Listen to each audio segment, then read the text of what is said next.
this number one and number two. I'm pretty sure it's really easy to see the guy who's doing that. You know what I mean? Click OK. Yep. Good morning, everybody. Welcome to a special edition of Nerdery and Murdery, just the Nerdery, with a special guest star, K3. Yay! It's me! Excellent. Today we're going to do just a Nerdery since we're on hiatus. Figured this way it'll give our people something to watch for the next couple of months. So we're just going to do a little Nerdery. What do you think about that? Yeah, I mean, I've already got an episode planned for Hey, Nerdery. what? What? I Awesome. know! So today we're going to talk about Joe Bob Briggs. You familiar with Joe Bob Briggs at all? You've been watching it on the couch for the past couple of nights, so yeah. It is pretty awesome. So, Joe Bob Briggs basically talks about exploitation films. An exploitation film is a film that tries to succeed financially by exploiting current trends, niche genres, or lurid content. Exploitation films are generally low quality B movies, though some set trends, attracting critical attention, becoming historically important, and even gaining a cult following. Like The Room. Like The Room, exactly, just like The Room. Um, uh, a drive-in theater or a drive-in cinema is a form of cinema structured consisting of a large outdoor movie screen or projection booth and concession stand. Large parking area for automobiles. Within the enclosed area, customers can view movies from the privacy and comfort of their cars. Some drive-ins have small playgrounds for children and a few picnic tables or benches. The screen can be as simple as a painted white wall, or it can be a steel truss structure with a complex finish.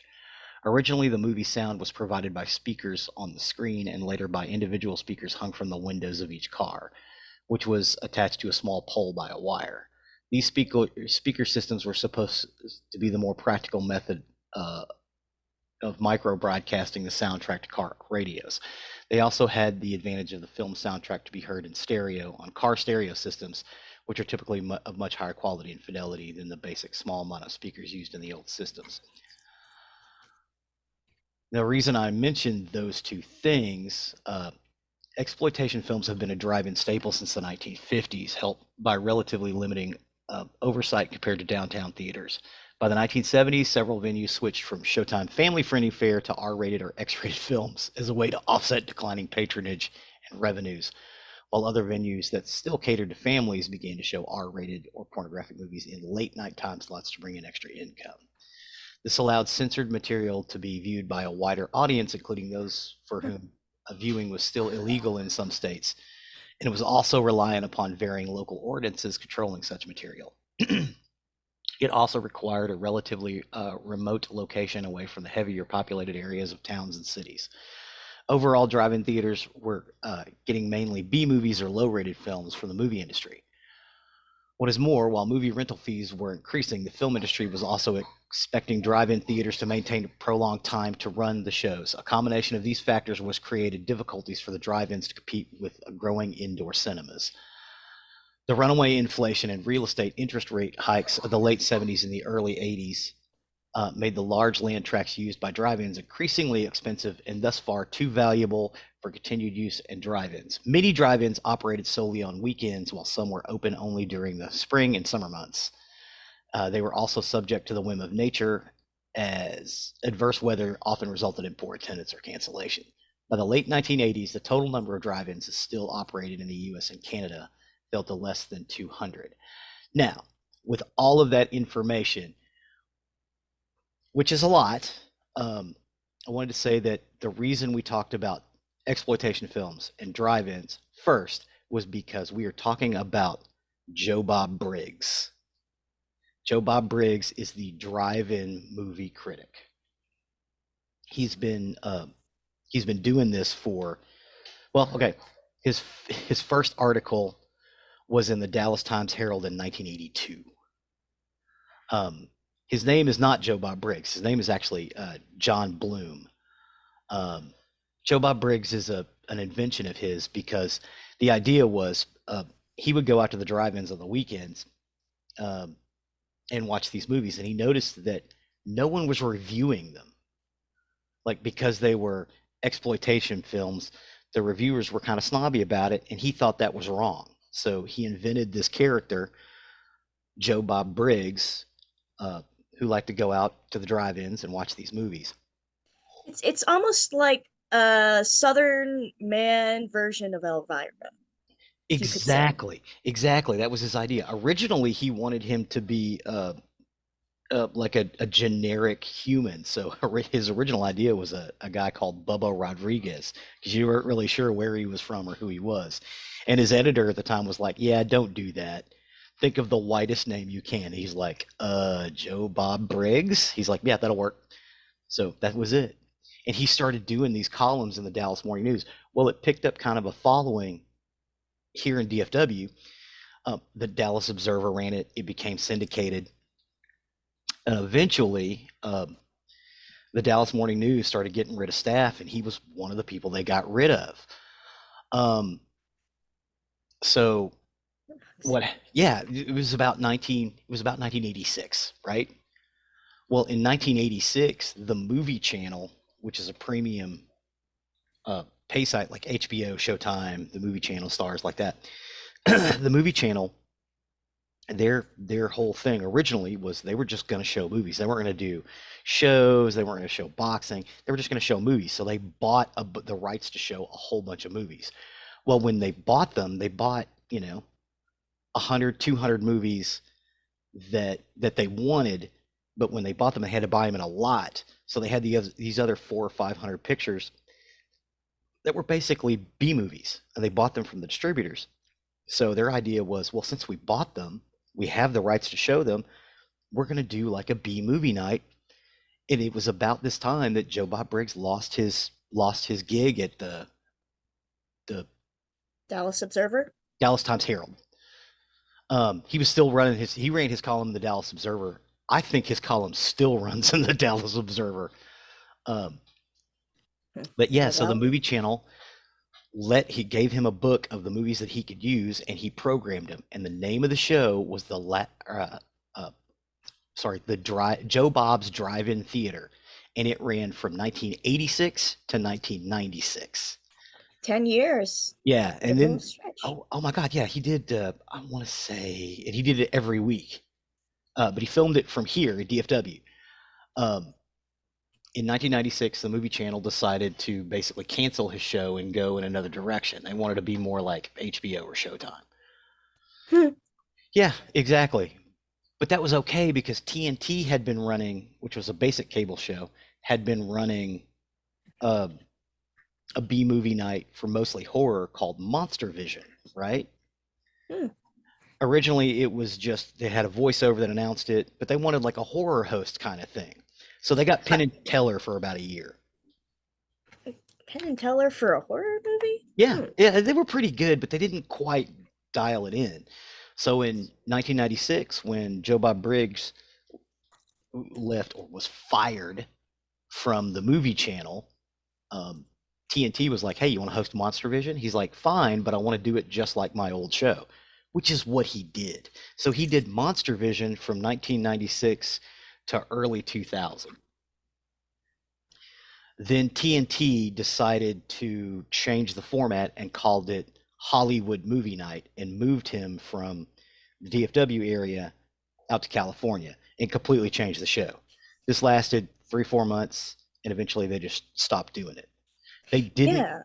Yeah, they didn't tell Joe Bob that they were, or sorry, they didn't tell John Bloom that they were going to do that.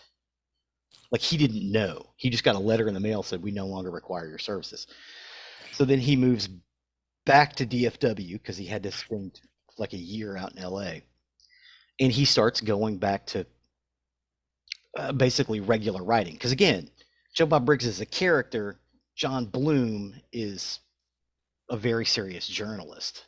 Yeah, like how Angry Video Game Nerd James Rolfe is like movie maker, video game liker, all that stuff, and then the Angry Video Game Nerd is the character. It's funny you should mention that.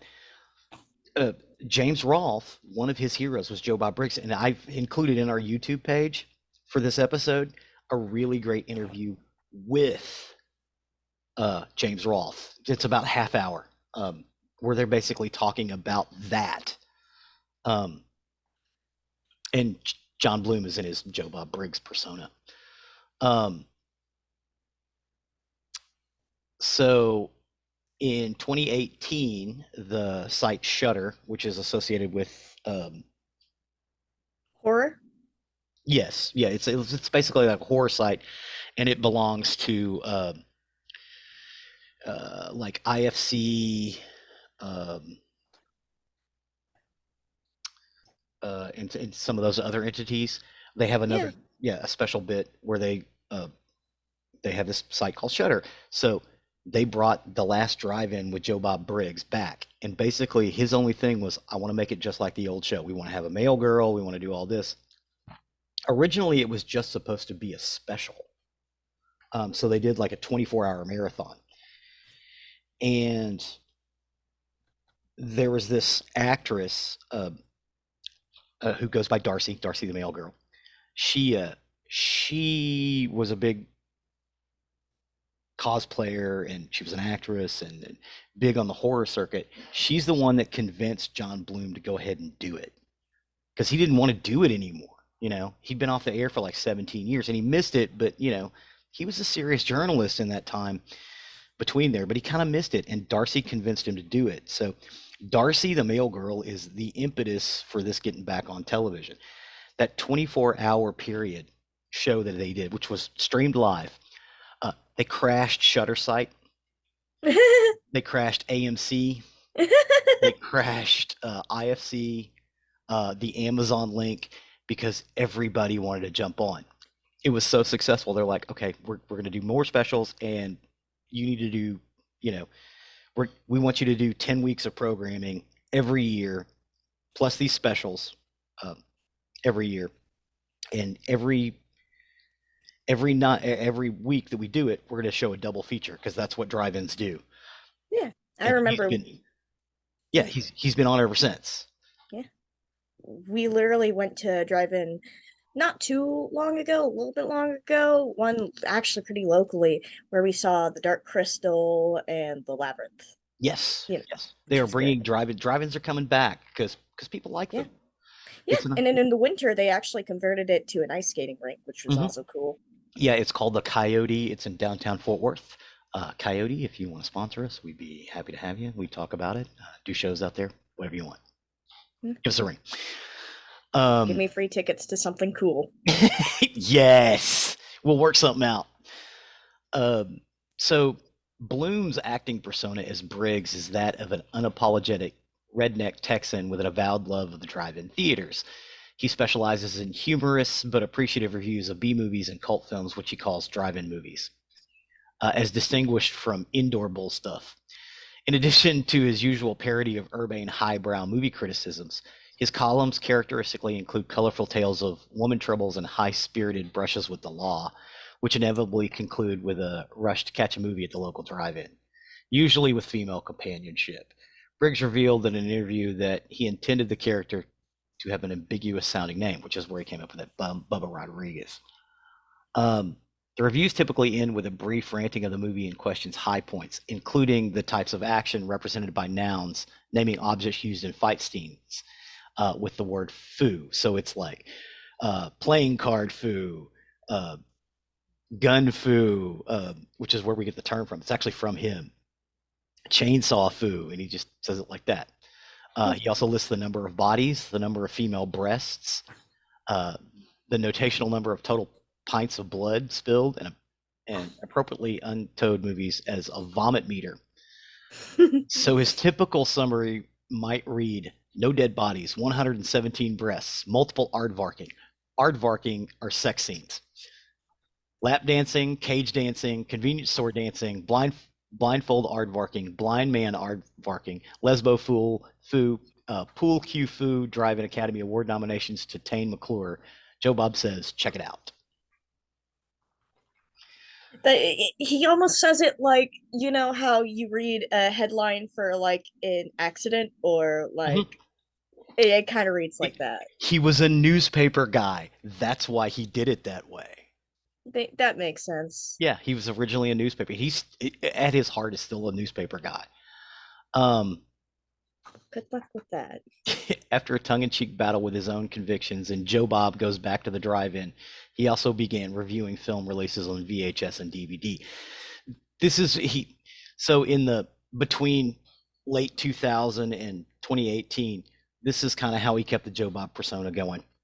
He also did a local Joe Bob's Trailer Park movies here on one of our local channels um, for a few years here as well. That's where we saw him mostly. It's basically the same thing on the movie channel or TNT, just toned down a little bit. But originally he did it as a live action stage show, and the movie channel saw it and they're like, okay, we need to do this Joe Bob's Drive-In Theater. It was twice nominated for the Cable Ace Awards, which don't exist anymore. Rip. Yeah, and then he again went on to Monster Vision for 4 years through kind of late 2000. In the 1990s, Briggs spent 2 seasons as a commentator on Comedy Central's The Daily Show, but he did it under the name John Bloom, with a recurring segment called God Stuff. I've seen those; they're pretty funny. He appeared in a documentary, Herschel Gordon Lewis, Godfather of Gore. And again, in 2018, he went back to The Last Drive-In with Joe Bob Briggs. Uh, he also appeared in Married with Children. He's written columns as John Bloom for Newsweek, National Lampoon, Rolling Stone, Playboy, The Village Voice, and National Review. He's been up for some Pulitzers for some of his Regular work. yeah. Joe Bob Goes to the Drive-In and Joe Bob's America are the syndicated columns he writes for newspapers under the Joe Bob moniker. Um, he does a bunch of stuff for UPI.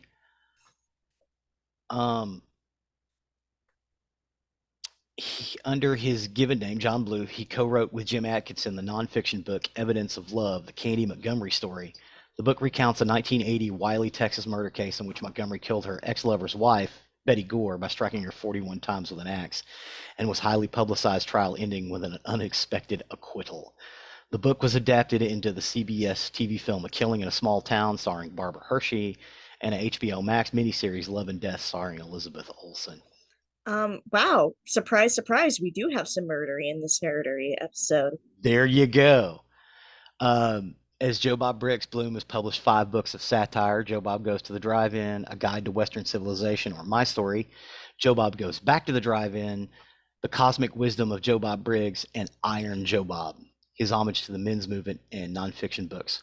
Profoundly disturbing, shocking movies that changed history, and profoundly erotic, sexy movies that changed history. Again, under this redneck persona, he gives a scholarly treatment to some of these movies so they're not forgotten because he thinks they're culturally relevant. You know what I mean? Yeah. He it's Like how Eraserhead is culturally relevant to like weird fringe movie groups, but if it was a B-rated movie, it would not have its love. precisely if someone didn't champion that film, it would have stayed a B movie. But it got championed because it's so well done. And that's what he points out. He was like, some of these guys, with the money that they had at the time and some of the stuff they did, it's amazing what they were able to accomplish. He also wrote a nonfiction book, Eccentric Orbits, the Iridium Story, in which he traces the conception, development, and launching of the Iridium satellite constellation and the race to save it from destruction. He wrote for Texas Monthly as both a staff writer and a contributor from 1978 to 2006. He's a successful investigative journalist, actor, and author who was born in Dallas, Texas, and raised in Little Rock, Arkansas. He attended Vanderbilt University on a sports writing scholarship. His 9 books include the true crime classics Evidence of Love. Talked about that. He has been a finalist for the National Magazine Award and 3 times was nominated for a Pulitzer Prize by the United Press International. One for his eyewitness coverage of 9/11 because he was in New York at the time. Jesus. Bloom is best known as his alter ego, Joe Bob Briggs, and his nationally syndicated The Last Drive-In. During the course of his hosting career, Briggs has executive produced 20,000 hours of television and has become the leading authority on exploitative and genre films in 2022. 2 true crime articles he wrote for Texas Monthly were adapted into the HBO miniseries Love and Death. So what I'm sorry. what I'm hearing is a lot of his writings either end up as films or about films. Yes. Have you noticed that? Yes. Well, he's such a good and scholarly writer. That's the thing. So here's his UPI, a UPI article from 1986 about the Dallas Times-Herald. This is shortly before it closed because I want to say the Dallas Times-Herald closed in 1989. Also, the Dallas Times-Herald was the best newspaper in DFW until it closed, full stop. It was better than the Star-Telegram. It was better than the Dallas Morning News. And both of those newspapers outlasted it. But the Dallas Times-Herald was just an incredible newspaper. We used to get it when I was a kid. The Sunday Times, Dallas Times-Herald had the best comic strips. It had the best arts and leisure stuff. And when it went under, Fort Worth Star-Telegram and the Dallas Morning News both had to step up their game to fill that void. When you said good comics, do you mean like Garfield's? Yes. They ran stuff that nobody else ran, like Bloom County. Nobody else was running Bloom County. Yeah. I don't know Bloom County. That's where Opus comes from. Oh. Opus the Penguin, yeah, Bloom County. So here's this UPI article from 1986. John Bloom, who gained notoriety at the Dallas Times-Herald as a drive-in movie critic, Joe Bob Briggs, has settled a $300,000 lawsuit with the newspaper over rights to his column, his publicist announced Thursday. Monetary terms of the settlement were not disclosed, but Vicky Bowles, a publicist who represents Bloom, said the writer had been given the rights to the name Joe Bob Briggs and all works produced under the Briggs byline at the Times-Herald. It was shortly after this that that he went on to the movie channel, Joe Bob's Drive-In Theater. Susan Hayward, in an article February 18th, 1985, said from Dallas AP, and it ran in the Times-Herald, by the way, Joe Bob Briggs is the most sexist, bigoted, syndicated drive-in movie critic in America. He's the only one. So he's the only one. He's infuriated women, angered Mexican Americans, and been called a racist, a jerk, or worse. The Texas Redneck is also one of the most popular columnists in Dallas, and an estimated 4 million people now read his raunchy reviews in 50 newspapers. Joe Bob Goes to the Drive-In, which has run weekly in the Dallas Times-Herald since January of 1982, was picked up by the Los Angeles Times, syndicated last March. This was from 1985. That was about the time his career sort of took off. He did the movie channel for 10 years. He did Monster Vision for 4 years, which is where most people saw him, because the movie channel show, even though it was a pay site, you never knew when his show was coming on. You know what I mean? Monster Vision was basically on the same time every week, roughly, because it was TNT, it was basic cable. They had to program it like basic cable. Movie channel, his show moved around a lot. So if you had a chance to catch it, it was cool. People would videotape it. Ah, yes, the ancient art form of capturing film on things. Yes, the ancient art form of capturing film on things, as opposed to just linking up a Zoom and recording it, which is what we're doing now. Yeah. Or you go on a torrenting site, but I'm not allowed to talk about that because that's I don't know what you're talking about. Yeah, exactly. I don't know what I'm talking about. What? Pirating who? Pirates, they in the Caribbean, right? That's what we're talking about. Yep. Yeah, absolutely that. Yeah. Okay. All right. Good deal. But that's about it for my notes on Joe Bob Briggs, other than check him out. The dude, he does a scholarly treatment on B movies, exploitation cinema. But he also kind of hides it with that sort of persona he has for Yes, it, which is kind exactly. of funny. Yeah, because it is a very scholarly treatment, and he's on Shutter right now. You can even pick it up if you get the Shutter app. You get everything. If you go through the AMC package on Amazon, which is what we've got, because it's just like an extra couple of bucks a month, you get 85-90% of it. And again, there'll be 20 episodes in a season. That's only 10 weeks because he does 2 movies in each episode and films it here in Garland. Garland, I think. Yeah, I think it's Garland. Anyway, he films it in the DFW area. What's funny is Darcy is from LA, so she comes down for 10 weeks to film all the stuff and then goes home to LA. Eh. I was about to say, why doesn't she stay there? But then again, she probably has stuff in LA to do. Yeah, she's got stuff in LA to do, but yeah, this is kind of a labor of love for her as well. Um, Yeah, and like, it's just here's another thing that'll blow your mind. So the point of the male girl, the bimbo who reads the mail, right? The first one went on to get advanced law degrees. And, yeah, it's all a show. It's I know it's all a show, but that's literally the storyline to Legally Blonde, getting an yes, advanced degree yes, despite the abject femininity, yes, even though femininity does not equal intelligence. You know what I mean? exactly, exactly. And that's kind of, I think that's kind of John Bloom's point. He wants to take all of that and turn it on its ear. Just like the idea of a B movie is a bad movie. No, no. A B movie is the same as an indie movie. It's just one plays in the art house, one plays in the drive-in. Or, now repertory shows. Drive-ins now are more family affairs. They're more big budget Hollywood things. There aren't any real repertory drive-in theaters anymore. There's a couple. He talks about them. There's still some X-rated drive-ins in America. There's 2 of them left. Do you want to go see that one? No, that would be creepy. It would be.